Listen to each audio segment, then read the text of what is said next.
praticamente escravizados por Satanás e pelo diabo.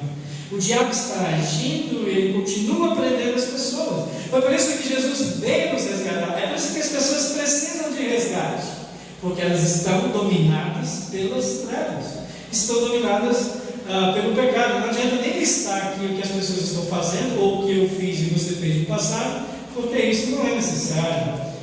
Eu sei o que eu fiz, sei o quanto eu era preso ao domínio das trevas, e você também. Mas foi justamente para isso que Jesus veio. E o texto diz assim, pois Ele nos resgatou do domínio das trevas e nos transportou. Ele nos fez sair de um domínio e nos levou para outro domínio, que é o domínio do reino do Filho do reino do seu Filho amado, em quem temos a redenção. Essa palavra é uma das mais importantes da Bíblia.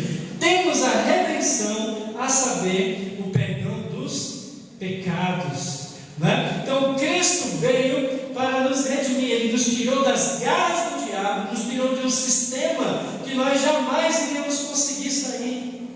Olha, esse sistema das trevas é tão poderoso, né? Satanás, para o incrédulo, ele é tão poderoso que esta pessoa só pode sair desta condição, ela só pode se livrar dessa condição se Cristo resgatá-la, se Cristo arrancar essa pessoa dessa situação das mãos de Satanás.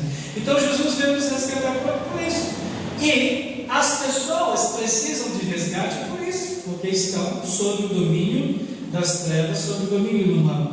A terceira e última coisa que eu quero trazer aqui, isso não esgota o que Jesus veio fazer, mas dá para nos dar uma ideia da importância da sua vida, é que Jesus veio para nos livrar da ira vindoura. Ele veio para nos resgatar, nos livrar da ira que virá, da ira que vem. Aí você diz, da ira de quem? Agora não é de Satanás que eu estou falando, eu estou falando de Deus.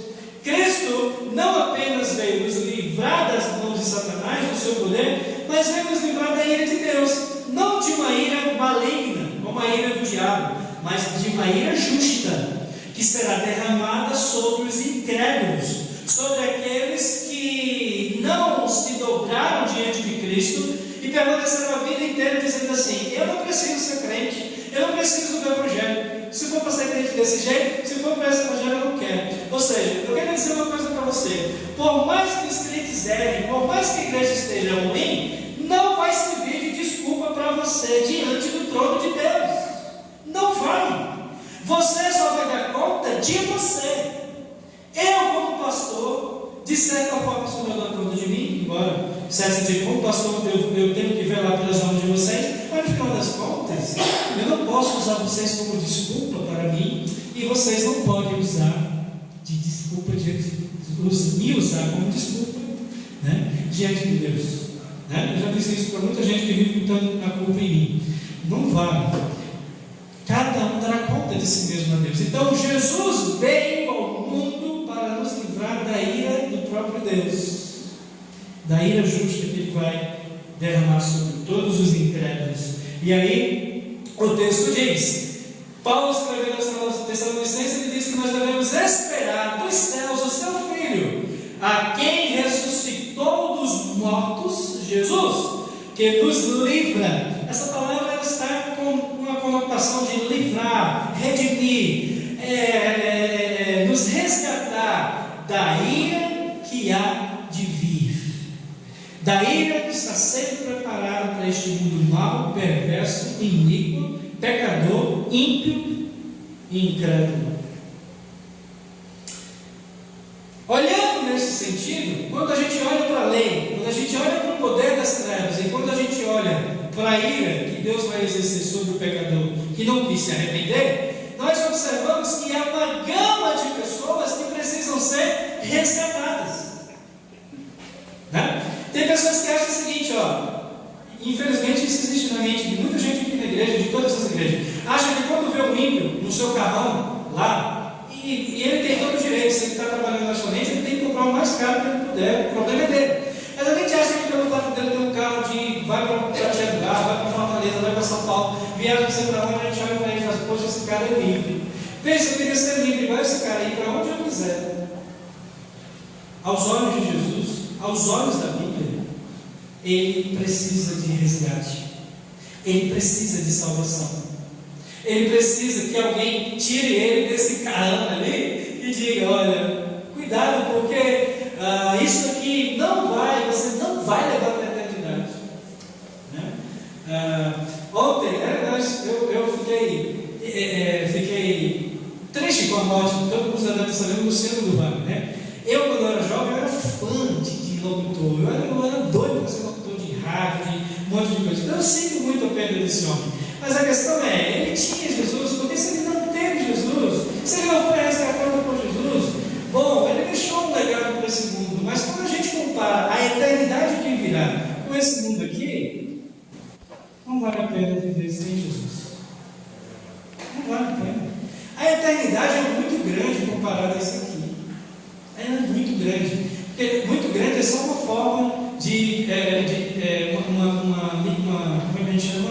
Um vício de linguagem. Na verdade, a eternidade, ela é eterna. Eu estava estudando o significado dessa palavra eternidade. Ela é uma junção de duas palavras: eterna e idade. É uma idade eterna que nunca vai se acabar. O cara chega lá com 30 anos, ele vai ter 30 anos pro resto da vida. Só para que você entenda um pouco o que eu estou dizendo.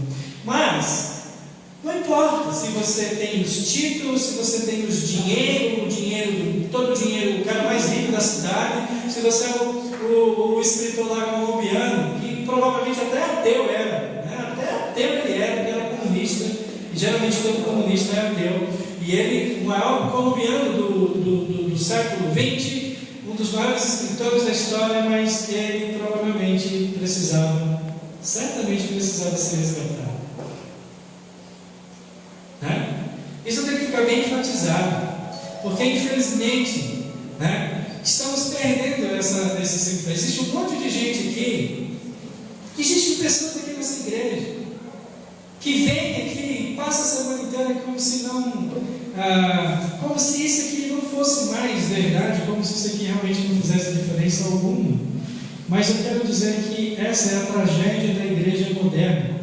Uma igreja que consegue ouvir coisas eternas, profundas, maravilhosas, que se desvanecem, que evapora, que vai evaporar daqui a uma hora no máximo. Jesus veio cumprir a promessa de Isaías 59:20, que diz assim: o Redentor virá a Sião aos que em Jacó se arrependerem dos seus pecados, declara o Senhor. Então o profeta Isaías já dizia que o Redentor virá a Sião, e esse Redentor é Cristo. Jesus comprou os homens ao preço do seu próprio sangue. Ele comprou. Resgatar tem a ideia de comprar. Ninguém resgata nada sem comprar alguma coisa. Boaz teve que tirar do bolso dinheiro para poder comprar a propriedade que pertencia a Noemi e Elimelec. Então, Jesus é resgatador porque ele comprou, ele pagou o preço. E o preço custou o seu próprio sangue. Por isso que o apóstolo Paulo disse: vocês foram comprados por alto preço, por um alto preço, lá em 1 Coríntios 6:20, e Pedro afirmou: pois vocês sabem que não foi por meio de coisas perecíveis, como prata ou ouro, que vocês foram redimidos de sua maneira vazia de viver, transmitida pelos nossos pais antepassados. Mas vocês foram comprados pelo precioso sangue de Cristo, como de um cordeiro sem mancha e sem defeito, conhecido antes da criação do mundo, revelado nos últimos tempos em favor de vocês. Então os apóstolos eles deixavam bem claro para os crentes: olha, vocês foram comprados por um preço muito alto, não dá nem para calcular. E esse preço foi o sangue do próprio Filho de Deus, o próprio Jesus. Não foi com prata e ouro. Isso aqui é até irônico. Prata e ouro são os dois metais mais valiosos da humanidade. Até hoje o ouro tem valor. Mas Pedro diz assim: ó, vocês não foram comprados por prata e ouro. Ele começa a desdenhar isso aí, essa riqueza. Mas ele diz: vocês foram comprados pelo sangue de Jesus, que é infinitamente mais valioso do que qualquer ouro ou prata que existe na terra. Quem são aqueles que serão resgatados pelo Senhor? Quem são aqueles que serão resgatados? Porque Jesus, lembra que Jesus disse: eu vim para dar a minha vida em resgate por muitos. Eu quero deixar bem claro que Jesus não veio, que Jesus não vai resgatar todos. Nos últimos séculos, a igreja começou a dizer que no final das contas todo mundo vai ser salvo. Não tem mentira satânica maior do que essa. Não existe. Que no final das contas todo mundo vai ser salvo. Não. Jesus diz: eu vim para o resgate de muitos, não todos. Então, quem serão aqueles que serão resgatados pelo Senhor? Preste atenção, porque você pode precisar desse resgate hoje. Serão todos os que crerem em seu nome, crerem, botar fé nele, no seu nome, na sua pessoa, e confiarem plenamente no poder do seu sangue remidor. Ou seja, só será resgatado aquele que crê em Jesus e confiar naquele sacrifício que ele fez na cruz do Calvário. Confiar que aquele sangue é mais precioso do que o ouro e a prata para a sua vida. Se você não crê e nem confiar, você não será resgatado. Essa é a sua parte. Jesus fez a parte dele. A sua parte é essa: é crer e confiar plenamente na salvação de Jesus, conquistada com o seu próprio sangue. E aí a aplicação final, e eu vou colocar na tela, porque esse é um momento muito importante do culto, pode soltar. Ela diz assim: como qualquer outro pecador, você também precisa de redenção, como qualquer outro. Por isso saiba, meu querido, que somente Jesus Cristo, Filho de Deus, pode redimi-lo do pecado, do mundo e do diabo, tornando-o livre, verdadeiramente, diga-se de passagem, tornando-o livre para servir a Deus, salvando-o completamente da ira vindoura. O verdadeiramente livre é aquela pessoa que serve a Deus, porque quem não serve a Deus é porque é escravo ainda. O verdadeiro livre é aquela pessoa que foi resgatada por Cristo, é aquela que serve a Deus e sabe que está indo para a salvação eterna e não para a condenação eterna. E como qualquer outro pecador que está lá fora, roubando, matando, mentindo, você que não tem Jesus também precisa de redenção. Não é porque você tem uma boa família, você bota a sua comida em casa, isso é uma obrigação sua, obrigação nossa. Não é porque você não fala de ninguém, isso é obrigação sua, falar dos outros é pecado. Mas nada disso faz com que você deixe de necessitar de um resgate. Se você nasceu neste mundo, você precisa de um resgate. Não importa o que você fez de bom ou o que você fez de ruim. Só o fato de você ter nascido, você precisa de um resgate. Você precisa de um Salvador. Você precisa de um Senhor. E o nome dele está bem frisado aqui: Jesus Cristo. Sem Ele não há redenção. Amém? Nós vamos cantar ainda, vamos cantar um lindo louvor. E no final eu vou orar. Eu vou orar por você que quer ser redimido pelo Senhor. Eu vou orar por você que quer ser resgatado por Cristo. Você está disposto a crer e confiar nele. Não quer dizer que depois dessa oração você é obrigado a ser crente se Deus não me converter. Não é obrigado, você não é obrigado a ir para essa igreja. Eu nunca vou fazer um apelo e depois desse apelo obrigar você a ser crente. Você é se você quiser. E você só vai querer se Deus resgatar o seu coração.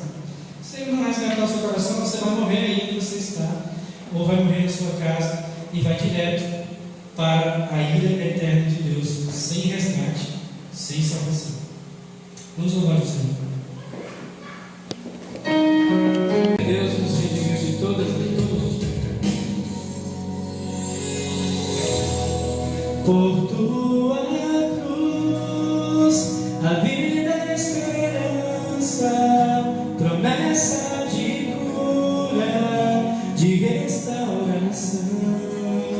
Por tua graça, somos teu reino, filhos herdeiros,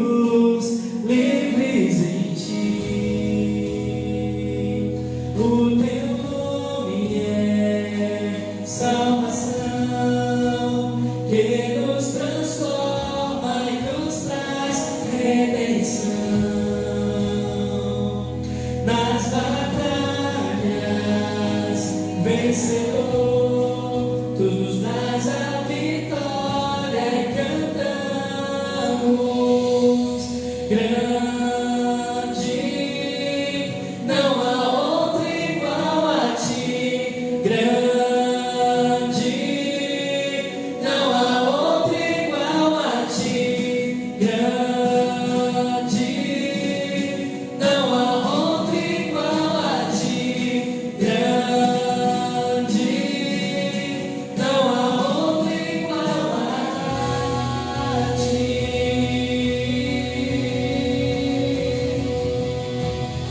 Vamos dizer: muralhas caem, cadeias se rompem, vivemos pra sempre, justos em ti, nos levantamos,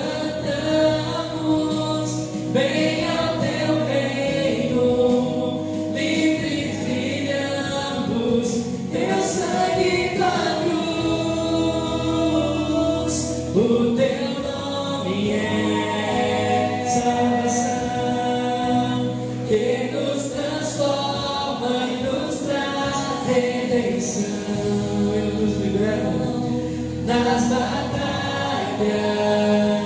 vencedor, tu nos dás a vitória e cantamos. Vamos dizer: grande, grande, não há outro igual a ti, grande, não há outro igual a ti, grande, não há outro igual a ti, grande, não há outro igual a ti. Vamos continuar dizendo assim: grande Deus, não há outro igual a ti, grande, não há outro igual a ti, grande, não há outro igual a ti, grande, não há outro igual a ti.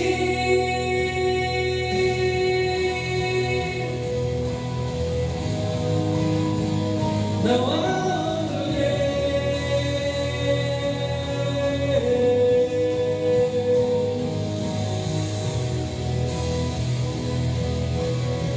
Vamos dizer assim: glória em toda a terra, Ele é rei.